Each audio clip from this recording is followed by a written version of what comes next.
أتي يا جيرة العلم يا أهيل الجود والكرم.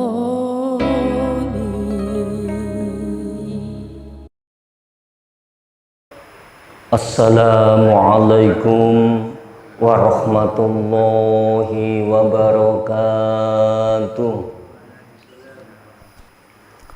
Bismillahirrahmanirrahim. Alhamdulillahilladzi an'amana bi ni'matil imani wal islam. Asyhadu an la ilaha illallah wahdahu la syarika lahul karimul mannan. Wa asyhadu anna sayyidana Muhammadan abduhu wa rasuluh al-mab'utsu bi asrafil adyan wa ala alihi wa ashabihi min ahlil fadli wal irfan. Allahumma salli wa sallim wa barik ala sayyidina Muhammad wa ala alihi wa ashabihi wa barik wa sallim tasliman katsira. Amma ba' hadratul kurama, para alim, para sepuh, bini sepuh yang saya hormati, segenap pengurus Masjid Hidayatullah, Bapak Ibu jamaah sholat subuh yang selalu hadir, yang selalu berharap atas rahmat dan nikmat Allah Subhanahu wa ta'ala. Lagi dan lagi kita syukur kepada Allah Subhanahu wa ta'ala, karena tidak ada yang bisa memberikan rizki kepada hambanya kecuali hanya Allah Subhanahu wa ta'ala.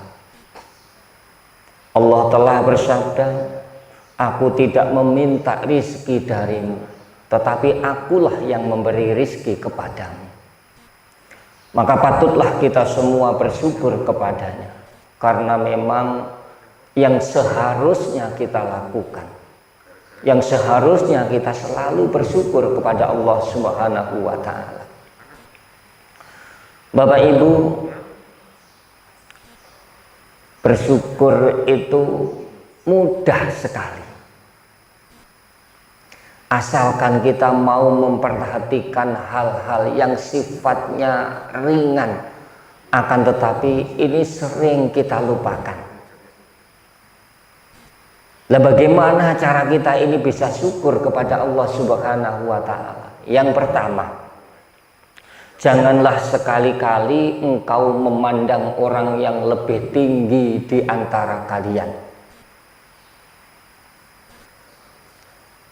Jangan memandang orang yang lebih tinggi, tapi pandanglah orang yang lebih rendah dari kita. Masa sekarang adalah masa yang modern. Tidak ada di antara kita semua ini yang tidak mempunyai motor. Bahkan mobil satu rumah bisa 2, 3. Tapi seandainya kita ini hanya memiliki sepeda ontel, masih tetap akan bisa bersyukur, karena yang kita lihat bukan orang yang punya mobil, tapi yang kita lihat adalah orang yang tidak punya sepeda ontel. Bahkan orang yang punya kaki satu pun bisa bersyukur, karena yang kita lihat adalah orang yang sama sekali tidak punya kaki. Alhamdulillah. Bahkan orang yang celaka ditabrak motor itu masih bisa bersyukur, kok masih hidup.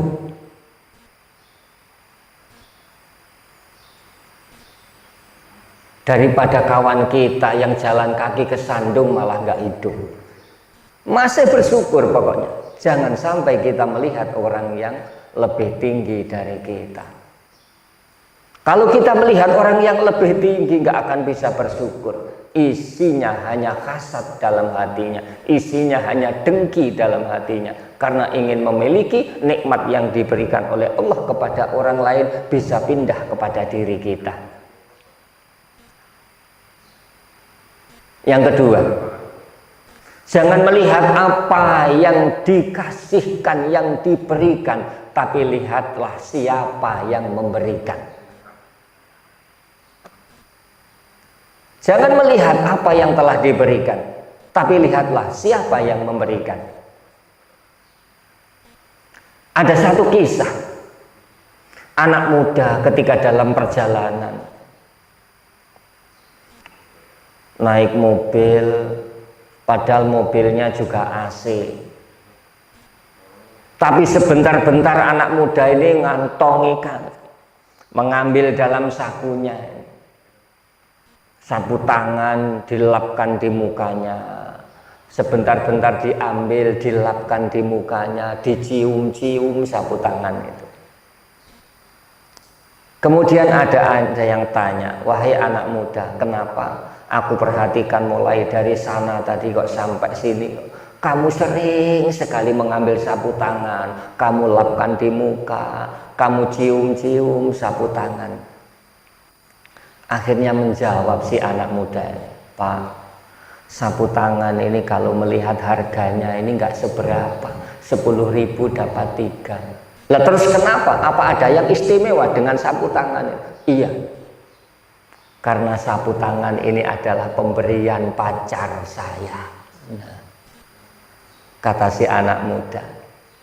Lah makanya karena itu pemberian dari pacarnya, dari kekasihnya, sering dipandangi, sering dilihat, sering digunakan untuk ngelap muka, sering dicium-cium. Gak memandang sapu tangannya, cuma 10.000 dapat 3. Tapi dia melihat siapa yang memberi sapu tangan itu.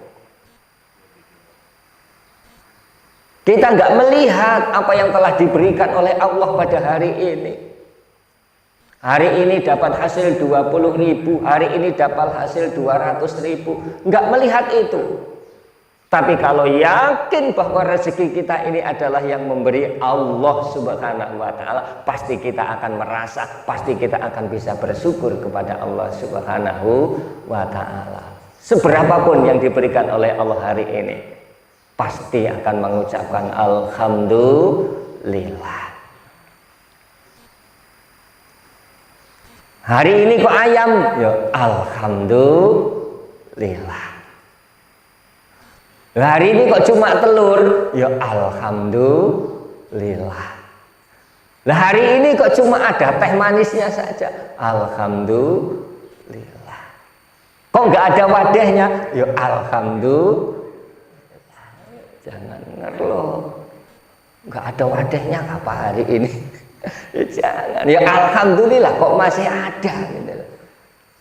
Ya karena yakin yang memberi itu, yang mendatangkan adalah Allah Subhanahu wa ta'ala. Nggak usah mencari-cari.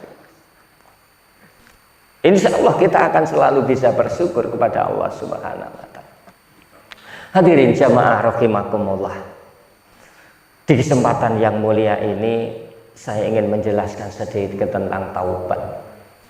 Manusia di dunia ini tidak ada yang sempurna. Manusia tidak ada yang sempurna. Kullu bani Adam khata'un wa khairu khata'ina yastaghfiruna wa yatubu ilaih. Setiap anak Adam pasti mempunyai salah dan dosa. Tetapi sebaik-baik orang yang berdosa adalah beristighfar dan bertaubat kepada Allah Subhanahu wa ta'ala. Siapa ayo yang mengaku dirinya paling bersih, gak punya salah?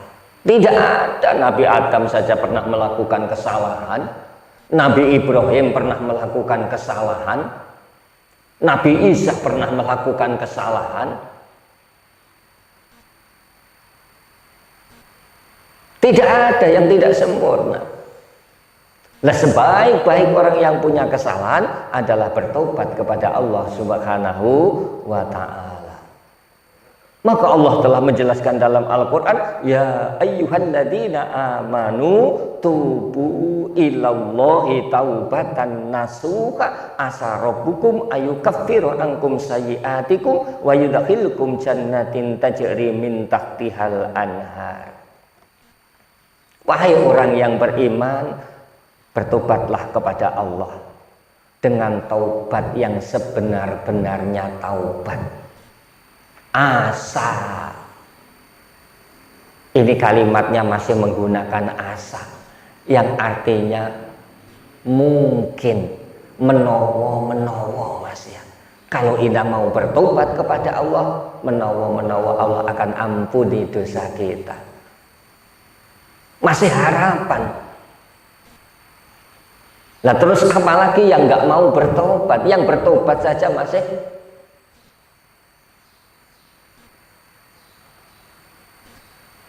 mengharap atas ada ampunan dari Allah Subhanahu wa Ta'ala. Akan tetapi insya Allah kalau taubatan kita adalah taubatan nasuha, taubatan yang benar-benar taubat, insya Allah Allah akan mengampuni segala dosa-dosa kita dan Allah akan memasukkan kita ke dalam surga yang di bawahnya mengalir sungai-sungai. Maka ini bentang sekali. Rasulullah Shallallahu Alaihi Wasallam menjelaskan dari Nabi Shallallahu Alaihi Wasallam atau batu ngaladan bin kasobunu ala saub. Diibaratkan oleh Rasulullah taubat itu adalah seperti sabun yang membersihkan baju-baju yang kotor. Taubat ini diibaratkan seperti sabun. Nah, baju yang kotor kalau kita mencuci ingin bersih, ya harus dikasih sabun. Jangan justru malah menggunakan air kencing, mencuci dengan menggunakan air kencing. Ya gak akan pernah bersih, gak akan pernah suci, bahkan akan menjadi najis. Begitu pula besi yang berkarat untuk membersihkan ya dibakar agar bersih karatnya. Nah ini pentingnya kita bertaubat kepada Allah Subhanahu wa Ta'ala dan beristighfar kepada Rasulullah yang sudah maksum, dijaga dari perbuatan salah dan dosa, setiap harinya tidak kurang beristighfar kepada Allah 100 kali. Nah ini yang menjadi nilai plus bagi kita. Yuk sama-sama kita pentingkan. Karena Nabi kita, uswatun hasanah kita, suri tauladan kita yang sudah maksum, dijaga dari perbuatan salah dan dosa, setiap hari masih beristighfar, bertaubat kepada Allah, setiap hari tidak berkurang membaca istighfar 100 kali.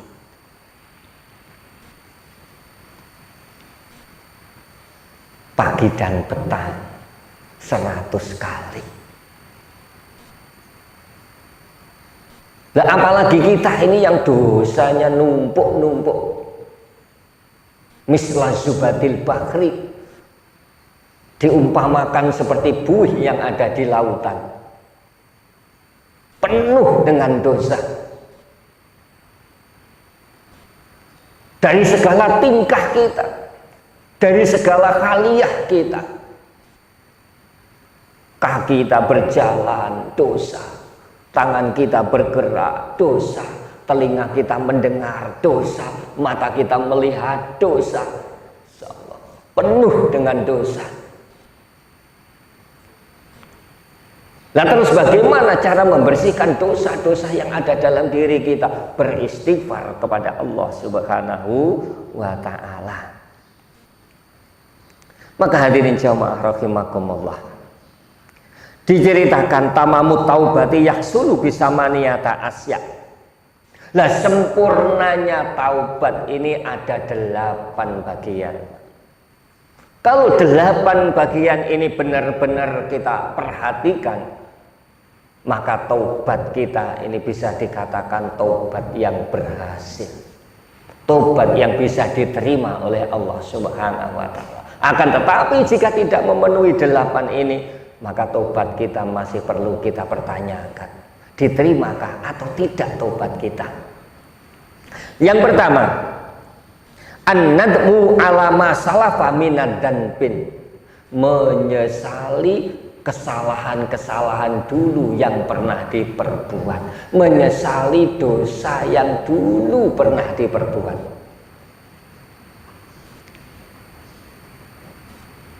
Jangan justru malah berulang-ulang jatuh kembali di lubang yang sama. Besok habis minum khamr, sekarang minum lagi.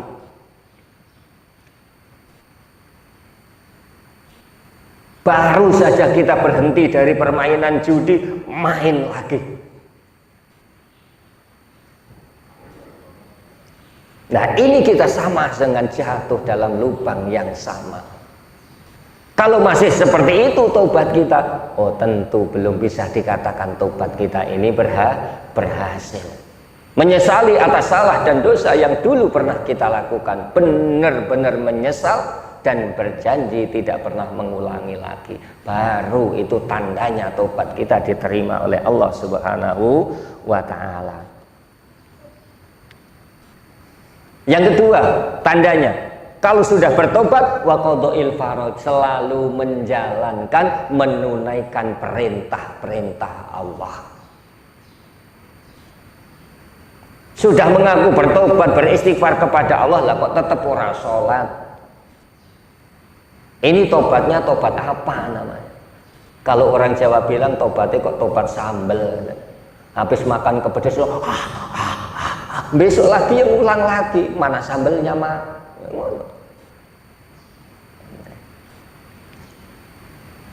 Ya itu tandanya sudah benar-benar bertobat, jalankan perintah-perintah Allah Subhanahu wa Ta'ala. Waradal madlumi, mencegah perbuatan dolim, baik dolim terhadap dirinya sendiri maupun dolim terhadap orang lain. Hindari perbuatan dolim. Hindari perbuatan dolim. Dolim itu apa toh? Dolim itu adalah menempatkan sesuatu yang bukan pada tempatnya. Itu namanya dolim. Sampean punya peci, mestinya diletakkan di kepala, lah kok ditaruh di dengkul. Nah itu namanya dolim. Ini dolim. Lah mesti ini bagiannya temannya lah kok malah dimakan. Ya itu namanya dolim. Ya Allah. Sudah tahu itu sandal temannya lah malah dipakai di masjid lagi.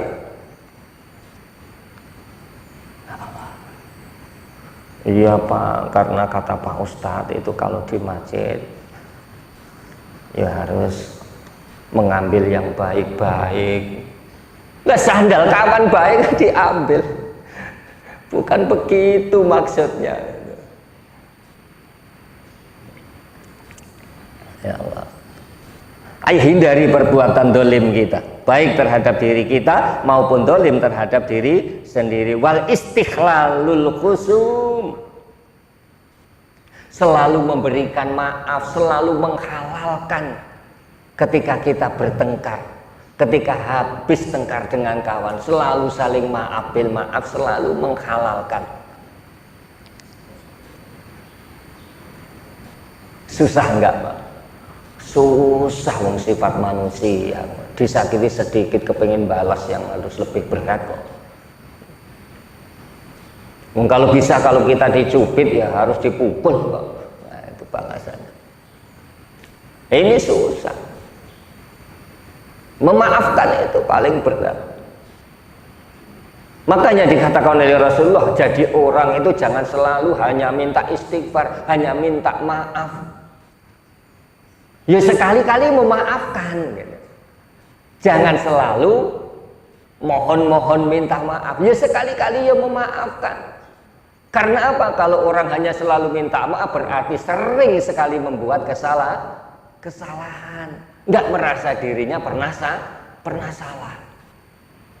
Maka dianjurkan oleh Rasulullah ya sekali-kali memberikan maaf. Ini baru clear, baru adil.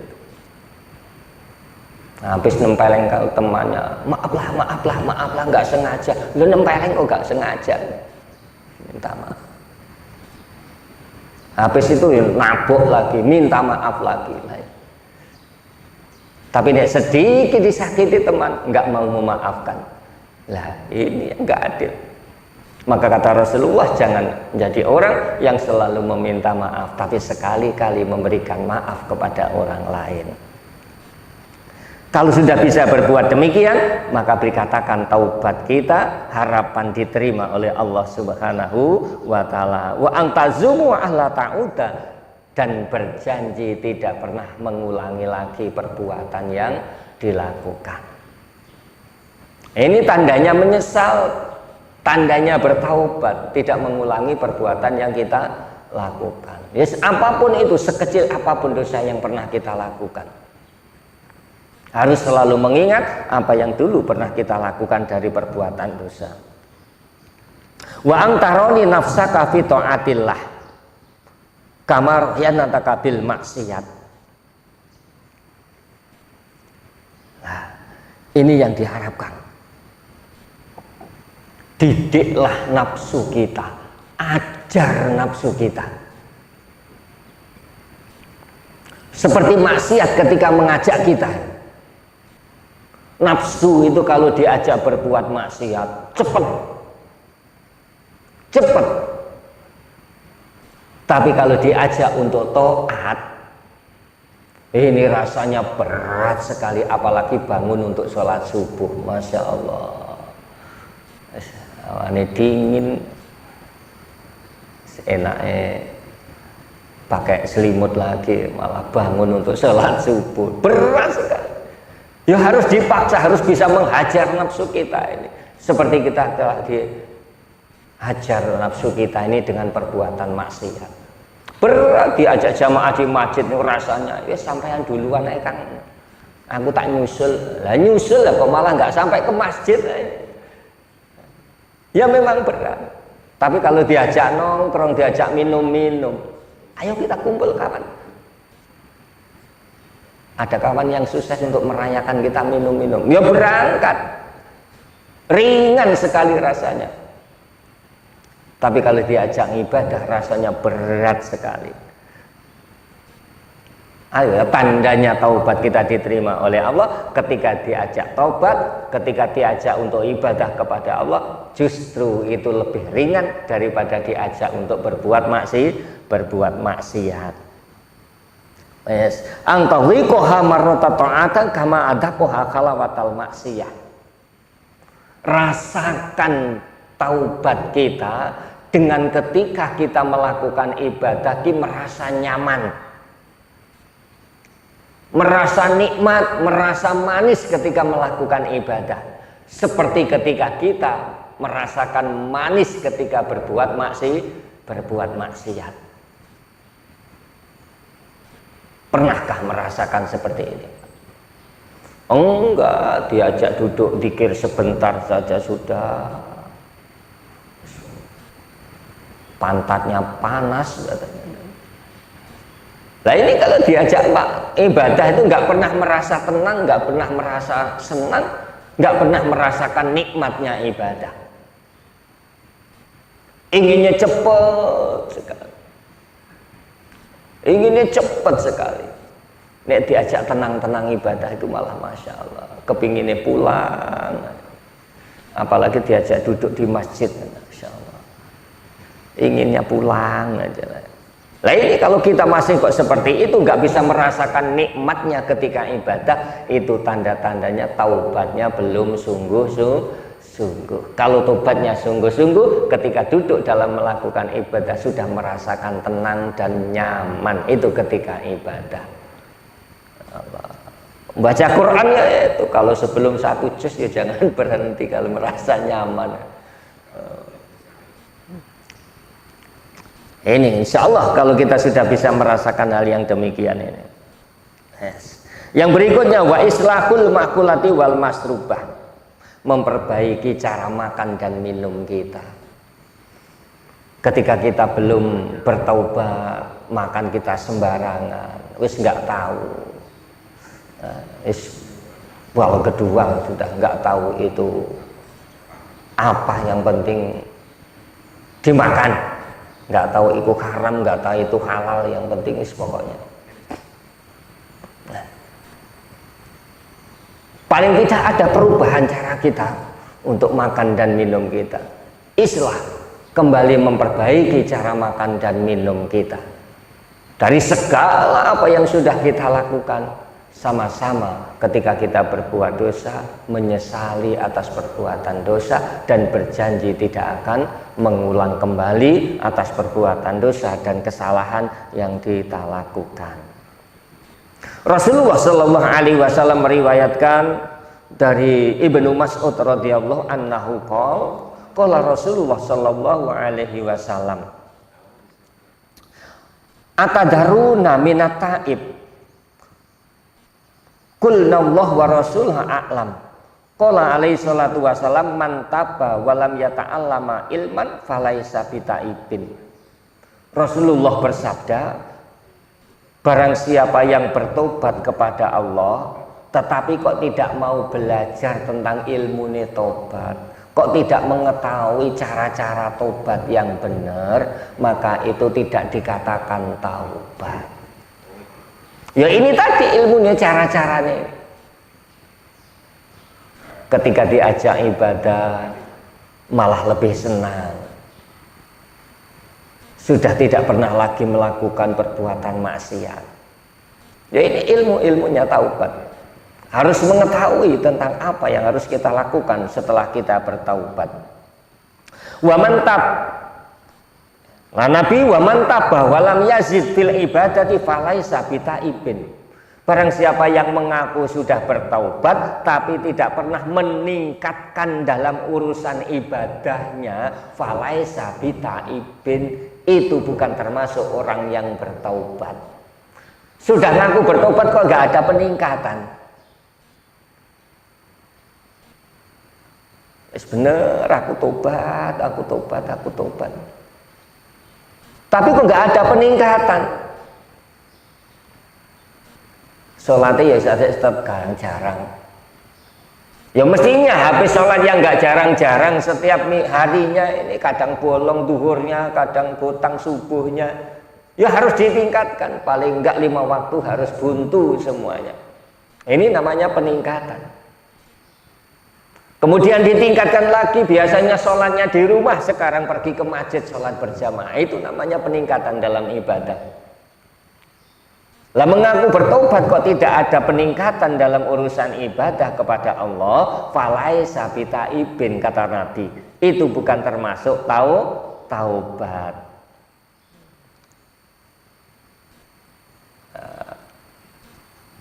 Yang berikutnya, wa man taba walam yubadil ashaba falaisa bitaibin. Barang siapa yang mengaku sudah bertaubat tapi tidak mau mengganti teman-temannya yang dulu mengajak maksiat, falaisa bitaibin. Itu bukan termasuk orang yang bertaubat. Belum berat loh ini, Pak. Dulu berbuat maksiat, berbuat dosa karena sekelompoknya, karena golongannya, karena teman-temannya, diajak misalkan. Lah kok gak mau menjauh dengan teman-teman yang mengajak untuk berbuat maksiat, pasti akan ikut lagi berbuat maksiat. Yakin itu sudah. Kok masih dalam lingkarannya, pasti akan kembali melakukan kesalahan dan dosa yang sama. Maka harus berani memutus rantai persahabatan dengan orang-orang yang dulu mengajak berbuat maksiat. Nah, kalau sudah bisa demikian, maka termasuk orang yang sudah dikatakan taubat. Wa man taba lam yughayyir khalaqahu falaisa bitaibin. Mengaku dirinya bertobat tapi tidak pernah merubah kelompok dan golongannya, gerombolannya, lingkungannya, maka tidak dikatakan itu adalah orang yang bertaubat. Wa man taba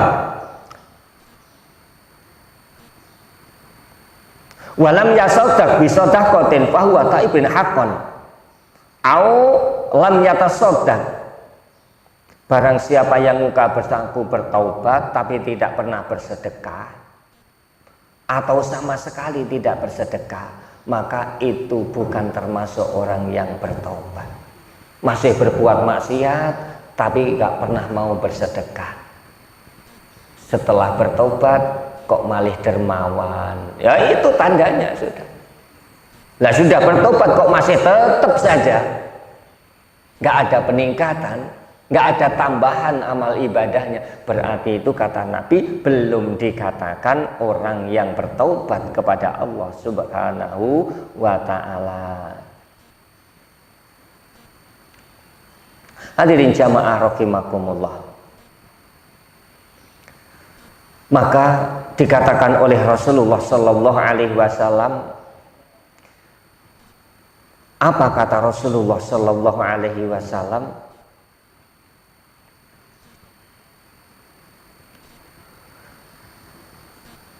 Idza qolal abdu inni akhafu minan nar walam yakfu anidunubi fahuwa kadzabun indallahi ghairu taibin. Nah, ini yang perlu kita garis bawahi. Ketika ada seorang hamba mengaku bahwa dirinya takut dengan api neraka, mengaku takut dengan api neraka, takut, tapi tidak pernah mencegah perbuatan-perbuatan dosa yang menyebabkan dirinya masuk neraka. Wa huwa kadzabun ghairu taibin. Kalau sudah demikian berarti itu bohong tobatnya. Itu bohong tobatnya. Ngaku takut dengan api neraka, tapi kok malah nggak menjauh, nggak mencegah perbuatan-perbuatan yang menyebabkan diri kita terjerumus masuk ke dalam neraka. Wa huwa kadzabun, itu adalah bohong bi ghairi taibin, bukan termasuk orang yang bertobat. Maka oleh karena itu di kesempatan yang baik ini, ayo sama-sama kita perhatikan, minimal setiap sehari semalam jangan sampai kita kurang beristighfar dan mohon ampun kepada Allah Subhanahu wa ta'ala. Karena manusia di dunia ini tidak ada yang sempurna, pasti akan mempunyai kelemahan dan kesalahan. Maka jangan sekali-kali merasa diri kita ini baik, merasa diri kita ini tidak pernah berbuat salah. Syekh Athaillah As-Sakandari ini memberikan pendapat, Pak. Orang yang baik itu bukan orang yang tidak pernah melakukan kesalahan. Mari sama kita garis bawahi, orang yang baik itu bukan orang yang tidak pernah melakukan kesalahan, kata Syekh Athaillah As-Sakandari dalam kitab hikamnya. Tetapi orang yang baik itu adalah orang yang mengakui kesalahan dan beristighfar, mau bertobat kepada Allah Subhanahu wa ta'ala. Itu orang yang terbaik. Bukan baiknya karena pengakuan orang lain, atau bukan buruknya karena pengakuan orang lain. Kalau ingin mengetahui orang lain itu baik atau buruk itu gampang, Pak. Gampang. Sudahlah, gampang sekali. Nggak usah jauh-jauh kita. Kalau kita ingin mengetahui kalau Bapak Ketua Masjid ini adalah orang baik, ini gampang ingin mengetahuinya. Tanyakan kepada orang-orang yang suka dengan Bapak Ketua.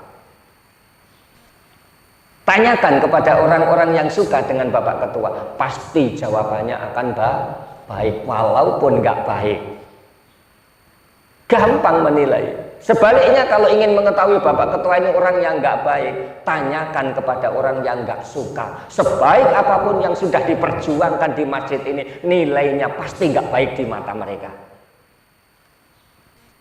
Nah terus sekarang bagaimana? Selama kita berjalan masih diril di jalan Allah, jalan terus, nggak usah pedulikan orang lain ngomong apa.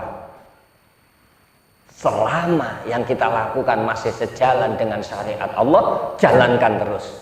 Biar orang lain mau berkata apa, burukkah, baikkah, nggak usah dipedulikan. Yang penting Allah Subhanahu wa ta'ala. Karena apa? Karena kebaikan itu hanya datang Allah. al-haqqu mir rabbik wala takunanna minal mumtarin. Kebaikan, kebenaran itu hanya datang dari Allah. Jangan ragu. Bukan datang dari manusia kebaikan itu, hanya datang dari Allah Subhanahu wa taala. Maka mudah-mudahan ini adalah bisa kita pahami sehingga kita benar-benar merasa diri kita bersalah, merasa diri kita kurang, merasa diri kita lemah. Kita perbaiki, kita perkuat kembali.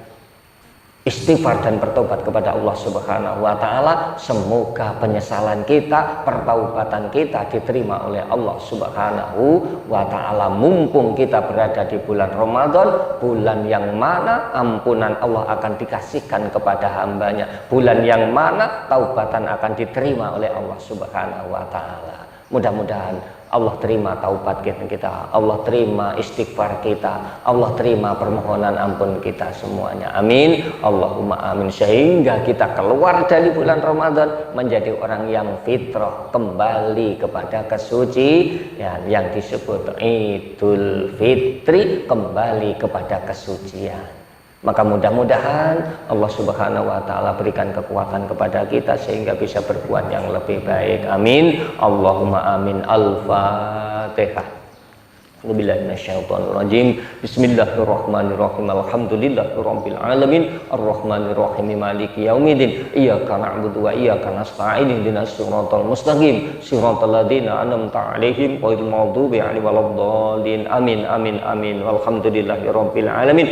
Allahumma alif baina qulubina wa aslih dzata bainana wa hdina subulas salam wa najina minadh dhulumati ilan nur wa najina minal fawaqisi ma dhahara minha ma batan wa barik lana fi asma'ina wa absharina wa qulubina wa azwajina wa aulatina wa dzurriyyatina wa tub alaina innaka antat tawwabur rahim. Allahumma inna nas'aluka min khairi kulli ma 'alimna minhu ma lam na'lam wa na'udzubika min syarri kulli ma 'alimna minhu ma lam na'lam. Rabbana atina fid dunya hasanah wa fil akhirati hasanah wa qina adzabannar. Walhamdulillahirabbil alamin. Sama-sama kita tutup dan kita sempurnakan dengan doa kafaraah majelis. Subhanallah wa bihamdi, subhanaka Allahumma wa bihamdika, asyhadu an la ilaha illa anta, astaghfiruka wa atubu ilaik.